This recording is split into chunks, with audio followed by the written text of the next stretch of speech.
Hi, it's Dr. Greg Jantz. Hope and possibility. If there's one area that we need some hope with and a whole new understanding of possibilities, it's when you have been on the receiving end of betrayal. Betrayal creates some of the most difficult pain you will ever experience. Betrayal, what it is, how to walk through it, is next here on Hope and Possibility. Dr. Gregory Jantz is a best-selling author of over 45 books and the founder of the Center A Place of Hope, voted a top 10 center for depression treatment in the U.S. As the pioneer of whole person care, Dr. Jantz is known as the messenger of hope.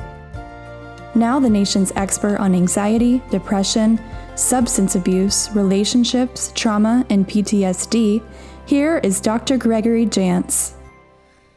That word betrayal sends kind of chills up our spine. Betrayal. In fact, I recently did a book called Rebuilding Trust After Betrayal. You see all my markings here. Betrayal comes in different forms.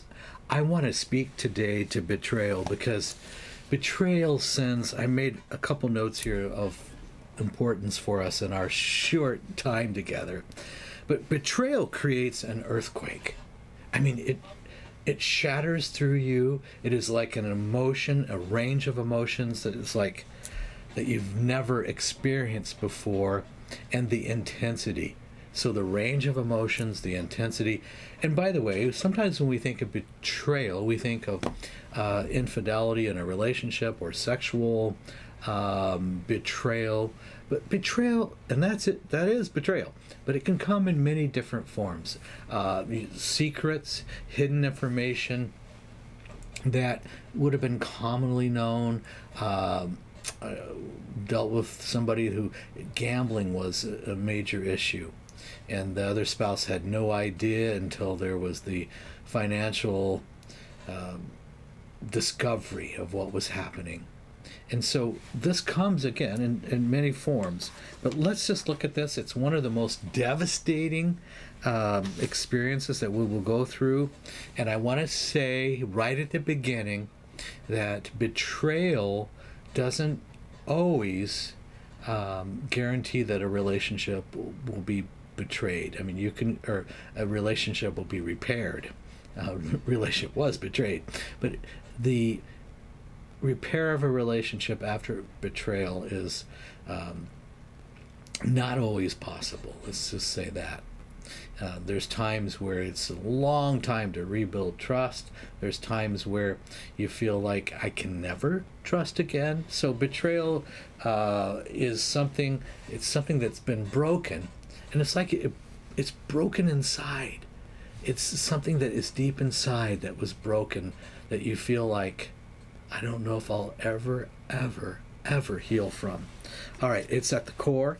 I wrote a couple notes here that it's deep hurt, and walking through it is one of the hardest things you will ever do. That's the depth of betrayal. So here's some of the emotions that you might find yourself experiencing. There's the emotion of intense anger, of course. You go through this shock, and then you have this intense anger. And you think, the shock is, I can't even believe it. And that swelling up inside of the, I can't even believe this has happened, or what's happening. And the disbelief followed by intense anger. You may have waves and waves of anger, and that would be pretty common. You may, the first day, be so riddled with shock that it's not until the second or third day of finding out about a betrayal that you begin to understand the intensity of the anger coming, and it will surprise you. The anger can be so intense, it's like shocking. It's like, I didn't even realize I could get this angry. There is a sense of total confusion. Don't know what to do, don't know what to say, what should I do? And it's just confusion. It's not a time where we make big decisions because we're so overwhelmed, we're oversaturated with emotions. But I wrote down the word disoriented.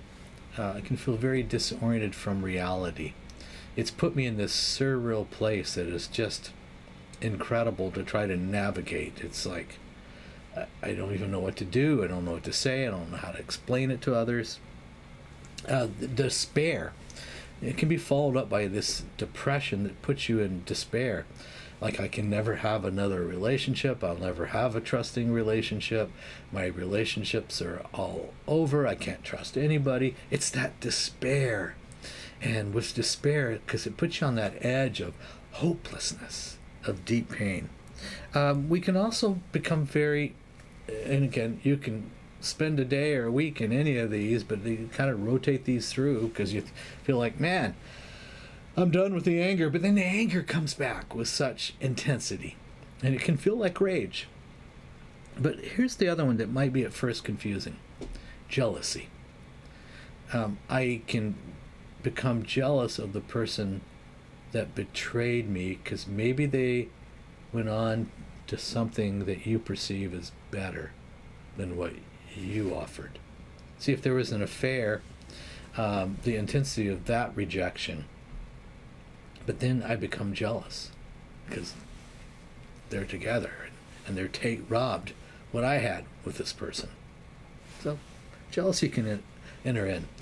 By the way, we can get not only emotionally depleted, but we can get physically depleted. Tend not to eat. We might feel like misusing prescription drugs, escapism behavior, alcohol, but just a whole sense of I'm escaping. And that escaping is at times very destructive because we tend to do self-destructive things. I can feel ashamed because I can't explain this to others very well. I can feel like there's something wrong with me. That's that sense of shame. Must be something terribly wrong with me. That's why this happened. That can be a part of this experience. The other is, one word, I'm traumatized. I am traumatized to the degree that I can't even, I got one foot in reality and one foot not.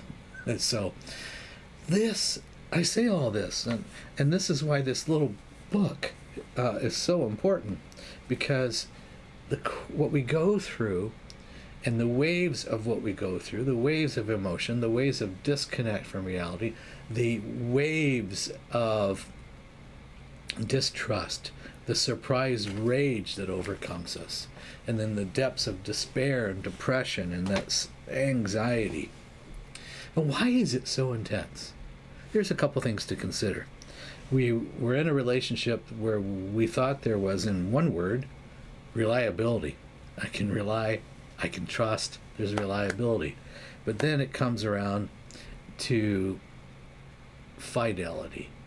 There's sexual fidelity. There's also emotional fidelity.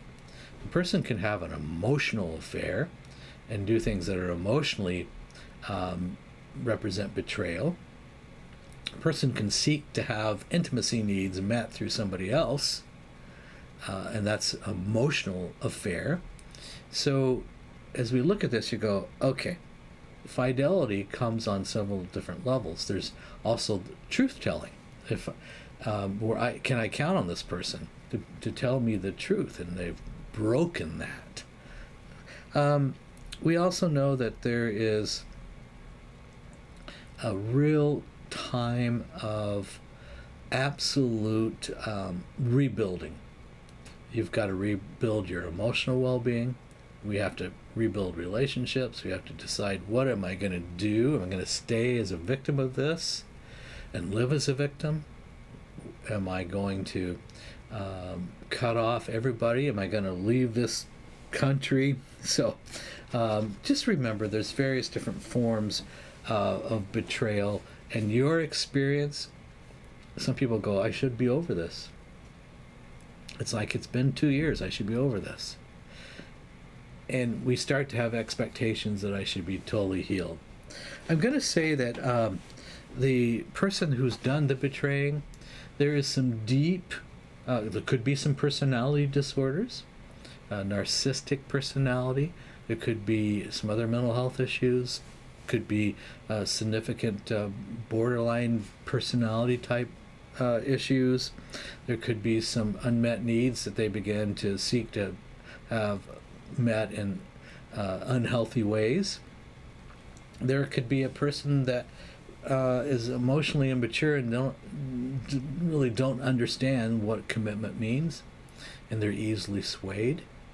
Could be a person with addiction or a history of addiction, and that addiction has driven them into a world of dishonesty that opened up the door to betrayal on probably many different levels.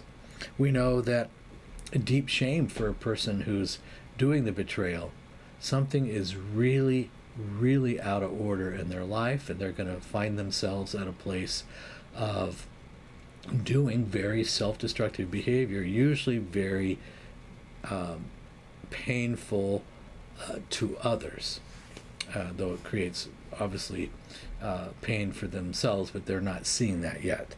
We know that a person who's a betrayer, they're driven to do self-destructive behavior. Now, I cover some other ones in here. There's people that are passive-aggressive and some real, if you will, personality factors that really are out of order. There's a person, I call it low impulse control. They've had a long history of just not controlling their impulses, and they're unpredictable, and they act out sometimes just emotionally on an impulse. So that's why I have all these markings in here, because there is some things we need to understand. When a person's dishonest, we need to go, okay, what is it? And they live deceit as a way of life. They don't know how to really build trust and maintain trust. And we know that people who are dishonest have a disrespect for others. We know that really ultimately a dishonest person lacks the courage to do what's right or to tell the truth. So lots of factors that are built into this. I know that there's grieving that's involved. If you've been betrayed, you may go through a season of really deep grief over the loss of a relationship. And I talk about the different stages of grief. And we know that for a while we might go through the one that's called denial. It's like, it's so painful, we just want to ignore this happen. We live as though it didn't happen, and we try to avoid all the feelings associated with it. The end stage of walking through grief is that of the acceptance of the reality of what's happened to us. That can be quite a process to get there. I find that most people who have been victimized and have been dealing with betrayal also need somebody, some not only trusted friends, and keep the trusted ones, but they need somebody to walk with them, somebody professional to help them work on preserving their dignity, rebuilding their emotional health, rebuilding your own emotional maturity, your emotional well-being. What does that look like? How do I rebuild myself? There is a real rebuilding. If you've gone through betrayal, you're going to build yourself in a way that's one of two ways. I'm going to move towards resentments and become embittered, and I'm going to create my own path of destruction.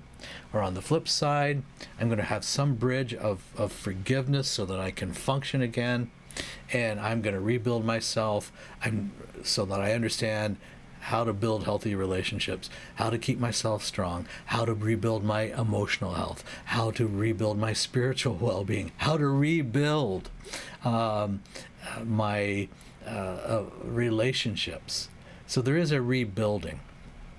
But I've got to repair the damage, which I said the bridge of forgiveness.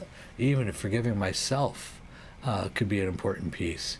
But I've got to let go so I'm not dragging that heavy, toxic past of bitterness and resentment into anything with my present and my future relationships. It's like a poison that will poison everything. So here's some questions to ask. There is psychological warfare, psychological abuse. Has this person been giving me a lot of psychological abuse for a long period of time?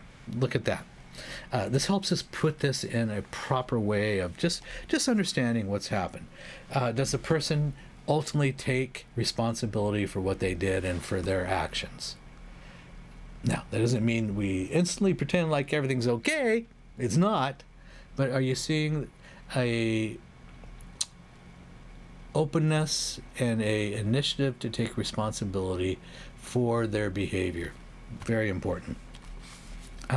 Has there been other betrayals, another pattern of out of control behavior, history of deception around addiction, history around hiding things or financial hiding things, or what's gone on there where there's been a pattern of hiding?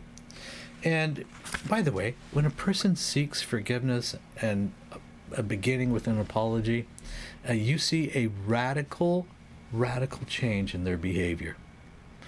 The person says, "Will you please forgive me?" And then they kind of go about that everything should be normal, has not understood the degree of pain, and they really don't understand what they need to do to bring redemption back in the relationship. So there are some times where the pain is so deep, the damage is so deep, that a decision is made, no, I cannot and will not be in relationship with you. And those are decisions that need to be evaluated, hopefully worked through with wisdom and good counsel. But there are times, but you still have to come to a place, if I'm not going to be in a relationship, I'm not going to let bitterness and resentment enter in and be filled with hurt and anger. I still have to come to a place of forgiving and moving on. Okay, so now, if there is reconciliation, it is a process of time. There is a real rebuilding. This is not instant repair. This is not like I glue it all back together and everything's fine. Reconciliation, there needs to be counseling, there needs to be a rebuilding, there needs to be true, I call it true repentance, where a person, the repentance is so deep that you see them radically change their life and go a different direction, and they're willing to do anything to repair things. All right, but just a few of the thoughts and ideas in rebuilding trust after betrayal. And I do want to acknowledge that many times we see folks who come to us and they are at a place of deep pain because of betrayal. And that betrayal, then we haven't really dealt with that trauma. And then we turn it on ourselves. We start to blame ourselves. We start to be filled with shame. We might start drinking, abusing alcohol, escapism behavior. Sometimes if we've been betrayed in a relationship where there's been trust and it's been sexual betrayal, we then go out and act out and start doing the same things. So watch for doing the same things or similar things that were done to you. That's just a cautionary note, because I've seen that happen. And I do believe the redemptive power of and I'm going to say what I believe, which is God's forgiveness and helps us, enables us to forgive others, puts us on a path where we can really be restorative in our own life, a path of we get more solid in our own emotional commitments with others, and we really kind of do a cleanup job with ourselves, because we don't want to repeat any unhealthy patterns ourselves. And I can tell you, it is worth it. And you can have healthy relationships. If we've been living as a victim for a long time, it seems like, oh no, it's like I just deserve this. And you may have a pattern of long pattern of relationships that were quite destructive, and you always end up feeling like I'm the victim. We can move away from that. We can move away from that. And I do want to say, there is, because I've seen it multiple times, there is healing and there is a rebuilding of trust when both people are on that same mission, and you can build even a stronger relationship. I know it's true, and I've seen it. So rebuilding, by the way, in the booklet, I put down where you have to actually write down and write out certain things, and how you're going to communicate, what you're going to communicate, and how you're going to begin to release regret. All right. With hope and with the possibility that we can bring relationships back together, but the possibility we know is always true, we can make ourselves healthier, and let's do that. And we love being around healthy people. You'll notice that. Healthy people are almost magnetic, and it's like, wow, that's refreshing. And we are transforming ourselves into onward growing, growth mindset individuals that we can be healthy and be an example to others of what is healthy.